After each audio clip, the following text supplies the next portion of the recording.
My name is Andrew Ray. I am the MPO officer here for the Mesilla Valley MPO. I'm going to go ahead and call the August 6th, 2020 meeting of the Mesilla Valley MPO Technical Advisory Committee to order. In absence of the chair or the vice chair, the first order of business is that we need to elect a temporary chair to run the meeting. I will accept nominations now. If everyone would please utilize the raise hand feature in order to be called on to speak, but I will accept nominations for temporary chair for today's meeting at this time.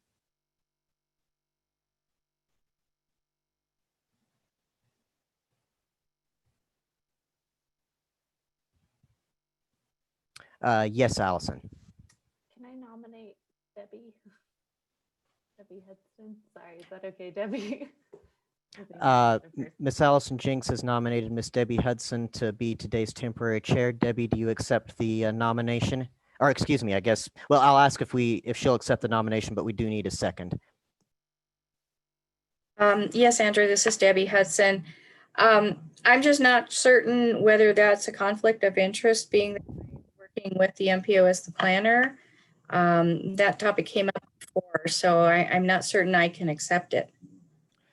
That is actually a good point. I personally, since this is a one-time, one-off situation, I don't see that there would be a sustained conflict with that. It may be something that we want to contact your supervisor at NMDOT planning just to get clarification. But if you're comfortable accepting the nomination, then I don't see that there would be an issue there.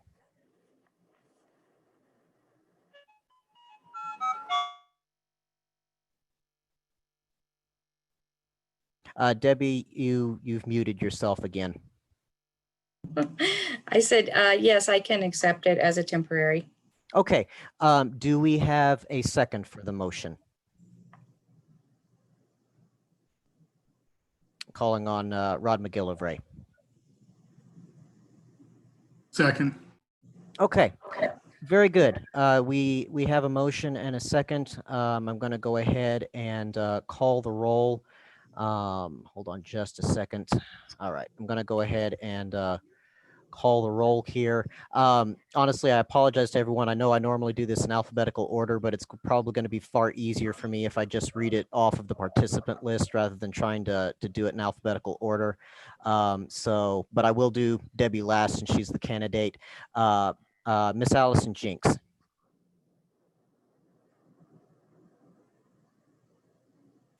Allison, I saw your lips move, but I didn't hear. Okay, Sorry. thank you. Hector Terrazas. Yes. Mr. Ko-Ting Lee.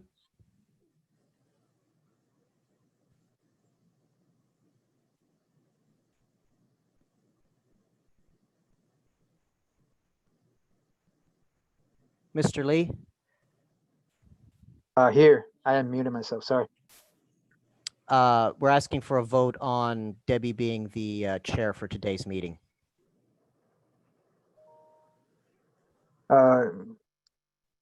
Yes. Okay. Larry Shannon. Yes. Michael Garza. Yes. Mike Bartholomew. Yes. Rod McGillivray. Yes. And Zach Libben. Yes. The motion passes. Debbie, you are our temporary chair for today's meeting. Okay. So I will officially turn it over to you. Okay. And I'm very novice at this, so bear with me. So we need to, step one, call the meeting to order, which Andrew has done. And I guess our next step now is we're going to look for approval of the agenda. With that, I guess we do a vote whether the agenda will be approved. Yes, Madam Chair, if we could get a motion and a second on that. Yes, okay, sorry. Yes, if we could get a motion and a second for the approval of the agenda. Madam Chair, do you have the participant list available there for you? Can you see that? Yes, I have it on the side of my screen. I can scroll through it. Okay, can you see the people who have their hands raised? Oh dear, maybe not. Let me look at something. We'll just have to ask everyone I to s- bear I with have us. it. I have it. It's just on a different screen. So I guess I will recognize the first one, Mike Bartholomew. I was going to move the agenda be accepted. Okay, and is there a second? I'll recognize Michael Garza. Michael Garza, I second Okay, the motion. go for a vote. And do you call the vote, Andrew, or do I? Yes, Madam Chair, staff customarily calls the roll. Miss Allison Jinks, Yes. Hector Terrazas, Yes. Mr. Coting Lee, Yes. Mr. Larry Shannon. Yes. Mr. Michael Garza, Yes. Mr. Mike Bartholomew, Yes. Mr. Rod McGillivray,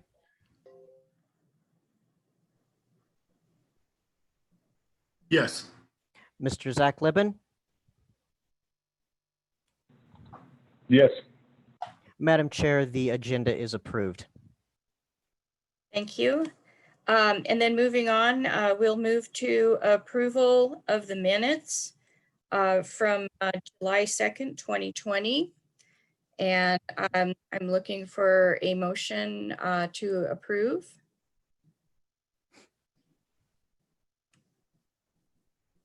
Rod McGillivray, I'll make the motion. We approve the minutes. Okay, and do we have a second? I'll recognize Lawrence Shannon.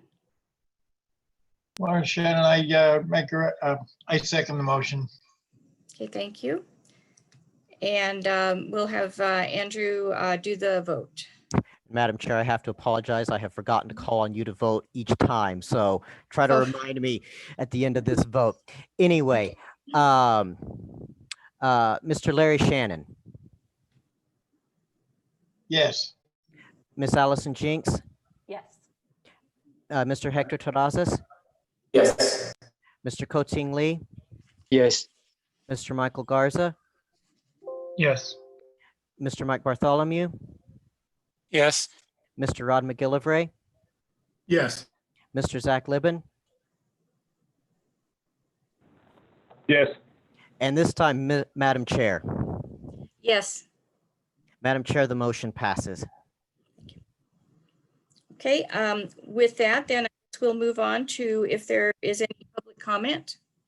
Madam Chair, staff did not receive any, and unfortunately, since we had distributed Mr. Molina's contact information, he's obviously not here, so we do not have any public comment to offer at this time. Okay. Then we'll move to number 5, action items.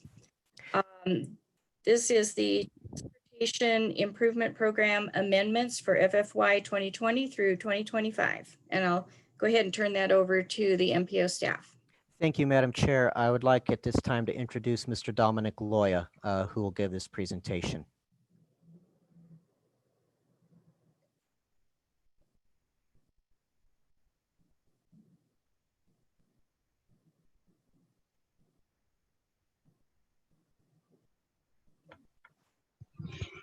Good afternoon, ladies and gentlemen of the Technical Advisory Committee. I am Dominic Loya. I'm the one of the transportation planners here with the Mesilla Valley MPO. Today, we're going to be discussing 3 amendments to the Transportation Improvement Program. The first is TL 00130 for federal fiscal year 2020. It's for Roadrunner Transit. It's for their operations and maintenance center. They will be adding a new funding source and adjusting the funding allocation in the program. The next one we have is LC 00271 for federal fiscal year 2023 for New Mexico Department of Transportation. This is for Highway 70, the corridor phase 5. This will be for bridge replacement, roadway reconstruction, pavement preservation, ADA and intersection improvements. We will be increasing funds from by 1.6 million in federal fiscal year 2023 for a new total of 12.6 million. And the third project is LC 00290 for federal fiscal year 2022 and federal fiscal year 2023, also for NMDOT. This will be the University Multimodal Project. And this will be for the construction of the multi-use path along University Avenue. The amendments to the will include for multimodal and roadway improvements. The increase will be for funds to 8.6 million in federal fiscal year 2022 and to 3.4 million in federal fiscal year 2023. MPO staff is asking TAC for a recommendation of approval at this meeting. For any questions for Roadrunner Transit, I would ask them be directed to Mr. Mike Bartholomew. And for any questions on the NMDOT projects, I would ask them to be directed to Ms. Debbie Hudson.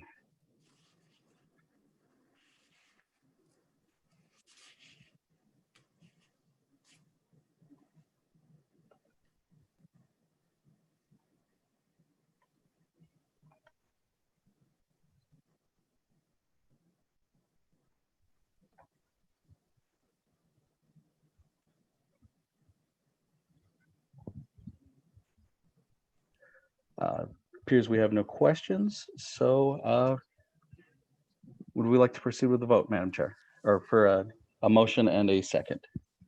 Yes, since there were no questions, we will proceed to a motion to accept the action item.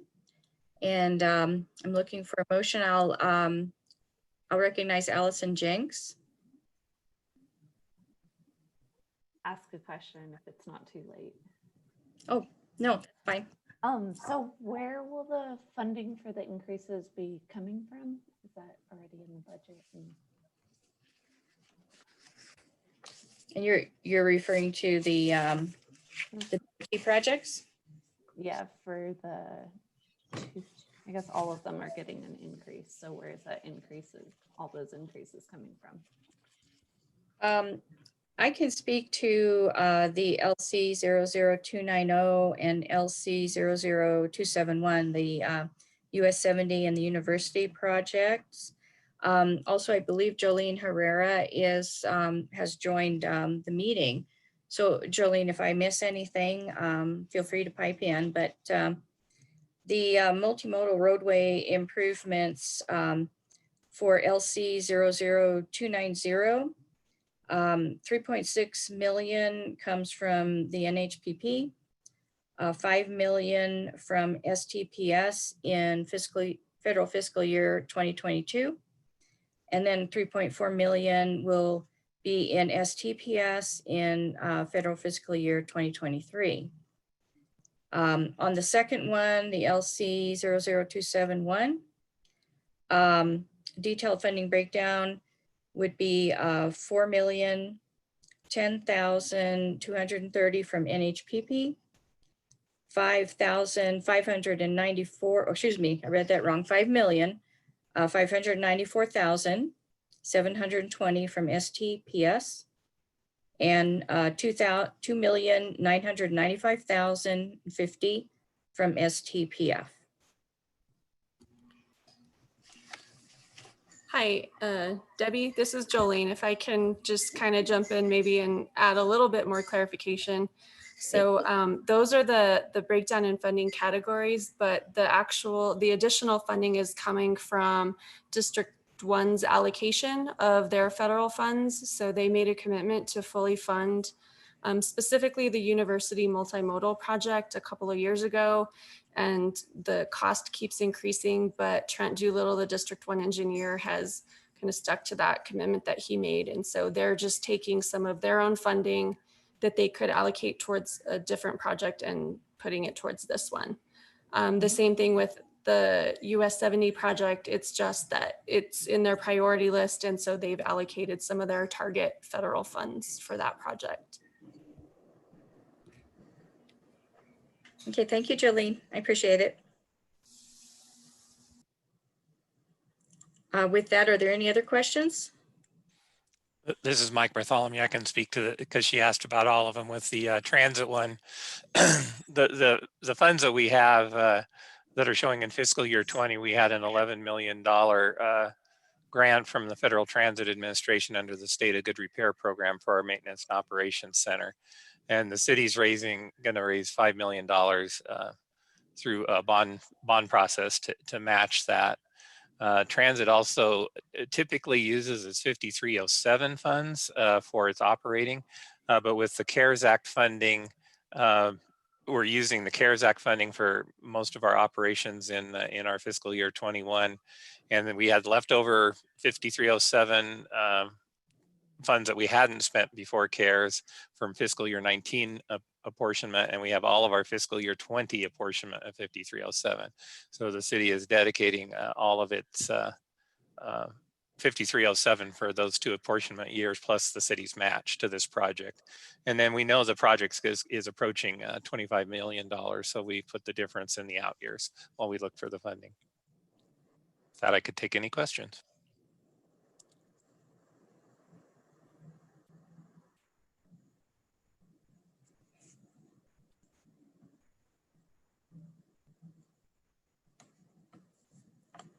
Okay, I see no hands raised and hear no questions. So we will move on to a motion on the action item for the TIP amendments. Do I have a motion? I'll recognize Rod McGillivray. I'd make a motion that you accept TIP amendment. Thank you. And is there a second? Recognize Bartholomew. This is Mike Bartholomew. I second the motion to recommend this to the policy committee. Thank you. And then we'll have MPO staff do the vote. Okay, Mr. Mike Bartholomew, Yes. Miss Allison Jenks, Yes. Mr. Hector Terrazas, Yes. Mr. Koting Lee, Yes. Mr. Larry Shannon, Yeah. Mr. Michael Garza, Yes. Mr. Rod McGillivray, Yes. Mr. Zach Libben. Yes. Motion passes, ma'am. Oh, sorry, Madam Chair. Yes, thank you. Motion passes.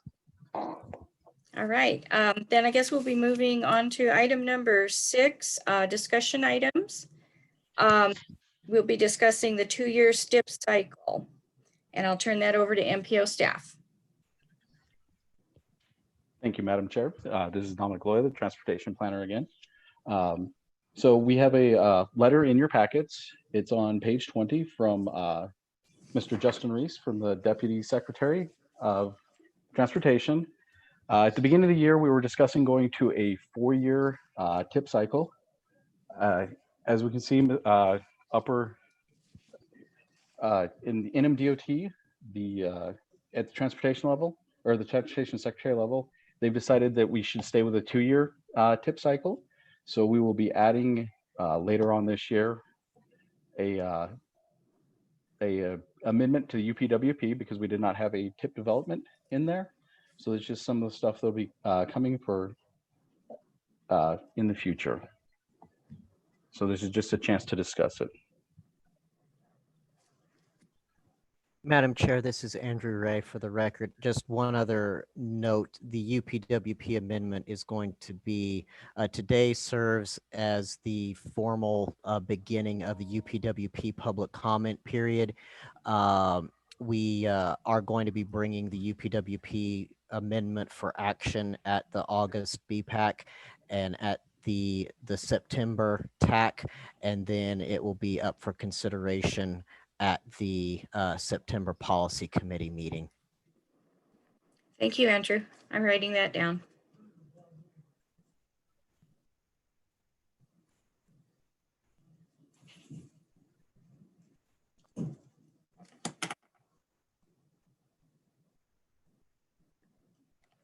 And we're still looking for any discussion if anyone has on this topic.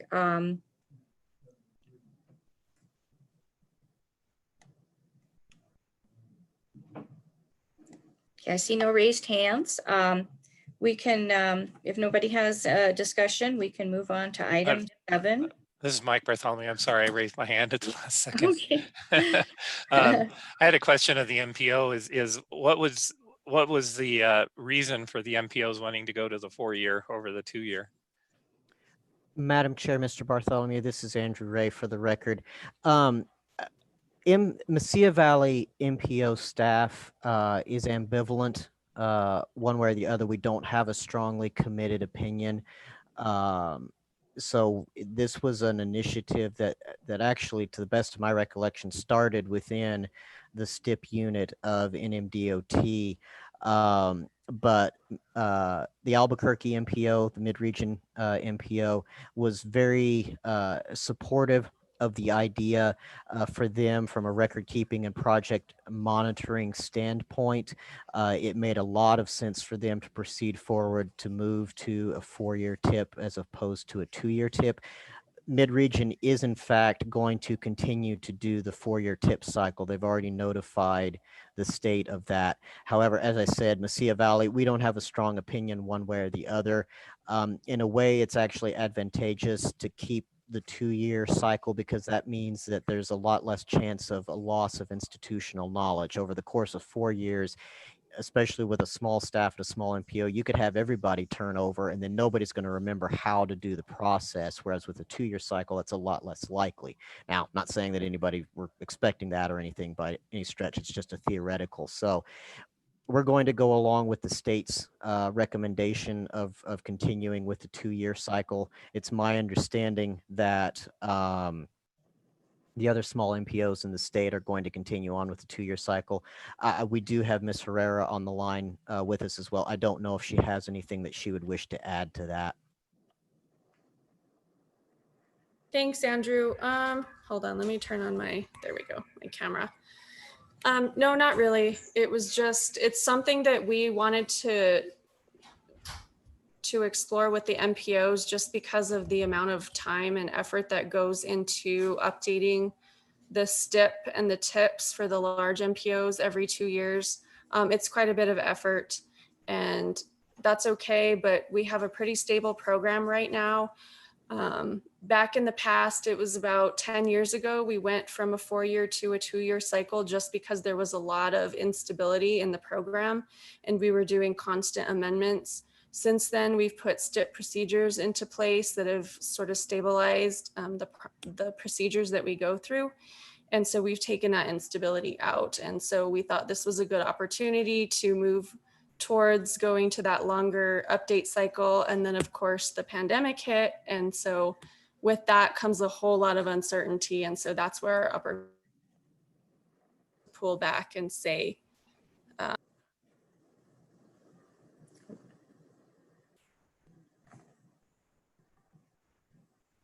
All right, thank you, Jolene. That concludes, staff doesn't have any additional comments on that. Okay, then we'll move on to 7, committee and staff comments. We'll start with City of Las Cruces if they're attending, or if there are any comments. This is Hector Terrazas for the record. There is no comments. Well, actually do have some updates.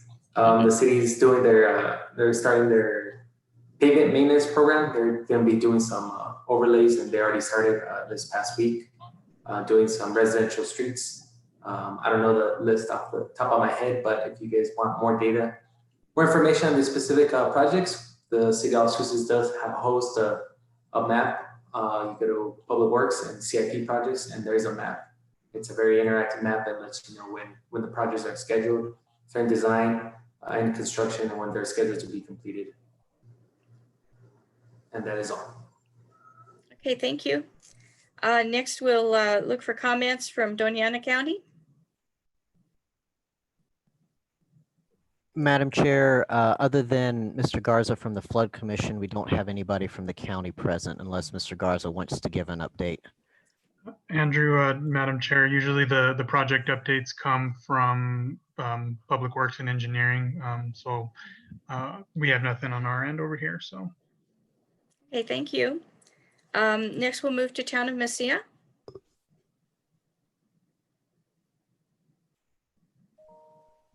Yeah, this is Rod McGillivray for the record. Thank you, Madam Temporary Chair. So we have started we're in the second week for the La Llorona Trail extension that runs down Calle del Norte. And we have been off to a great start. We have a 16-week duration. We're anticipating an early finish. Caliper Construction's doing the work, and you can follow it on our Town of Mesilla Facebook page, and also you can go out and look at the work progress. In addition to that, we just awarded to Molson Corbin the engineering for the Calle del Norte multi-use path phase 2. We have not begun much of anything on that other than the engineering negotiations. So that's where we are. Nothing else to report. Okay, thank you. Las Cruces Public Schools. Madam Chair, we don't have the representative from the schools present with us today. Okay, thank you, Andrew. Roadrunner Transit. This is Mike Bartholomew for the record. We're continuing working on our electric bus project for the purchase of 5 electric buses. We're hopefully wrapping up soon, getting the RFP done for the procurement. We're working with our contractor, who's a project manager, and we hope to have that out on the street probably in late September, somewhere in there, to get the RFP out on the street. We're hoping to have a delivery of the buses somewhere near the end of calendar year 2022. And we're also, as you approved on the earlier action, we're working on getting together all the funding for our operations and maintenance center. So be busy getting grant applications into FTA to get that all in order so that we can go out to bid for construction. The construction documents are essentially complete for this facility. We just need to piece all the funding together for it. With that, that's all I have. Okay, thank you. Is there anyone from SCRTD? I don't believe so. Madam Chair, we don't have a representative from SCRTD today. Okay, thank you. With that then, I guess we'll move on to the NMDOT projects update. And for the record, this is Debbie Hudson with NMDOT. Just the only one to talk about today really is the I-25 and University Avenue project. The northbound I-25 loop ramp is closed until further notice. Travis Drive is closed from Arrowhead to Stewart Street, so the crews can work on the south roundabout. Motorists can use Stewart Street and Arrowhead Drive to access South Travis Drive, University Avenue, and also to access the parking lots during this closure. The work is expected to take about 3 months. So we're approximating that somewhere around September, October timeframe. And this is actually the only project update that I have today. With this, then we'll move on to 7.3 MPO staff update. Thank you, Madam Chair. This is Andrew Ray for the record.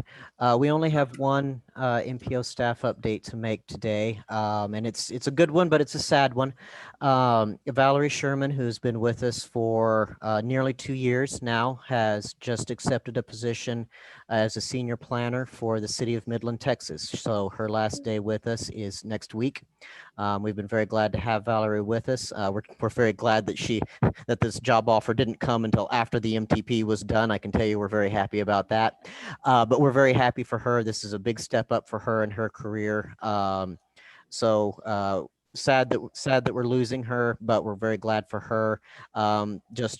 We had 7 glorious months of being fully staffed, and now we're back to being short staffed again. So we're hoping that there won't be too much of a noticeable delay or hold that's put on anything that we've got working on. Again, we're very glad that this didn't happen until after the MTP was completed.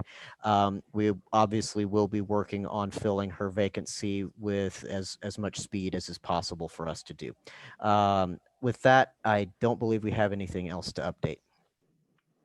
Okay, thank you. Then we'll move on to 8. If any public comment has come in. Madam Chair, I have received no public comment. Okay, thank you. And now I guess we are at adjournment. So I'll take a motion for adjournment. I recognize Mike Bartholomew. Mike Bartholomew, I move we adjourn. Do we have a second? Lauren Shannon. I recognize Lauren Shannon. Oh, I think you're on mute. I move that we second that motion. This is Larry Shannon. Thank you. And if memory serves me, we don't take a vote for this. So I guess with the second, we are adjourned. Thank you, Madam Chair, and thank you everybody for being here today. Mhm.